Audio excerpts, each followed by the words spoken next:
Breaking news. TTD కల్తీ నెయ్యి కేసులో సిట్ విచారణ కొనసాగుతోంది. సిట్ కార్యాలయంలో కేసు విచారణ దస్త్రాల్ని పరిశీలిస్తున్న అధికారులు ఈ నెలాఖరులోగా నెల్లూరు ఏసీబీ కోర్టులో అనుబంధ ఛార్జ్షీట్ దాఖలు చేయనుంది సిట్.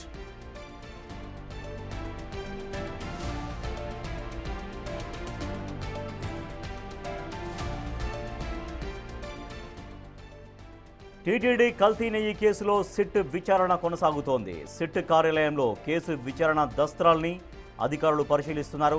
ఈ నెలాఖరులోగా నెల్లూరు ఏసీబీ కోర్టులో అనుబంధ ఛార్జ్షీట్ దాఖలు చేయనుంది సిట్. సో అందుకోసంగా సిట్ విచారణ వేగవంతంగా కొనసాగిస్తోంది.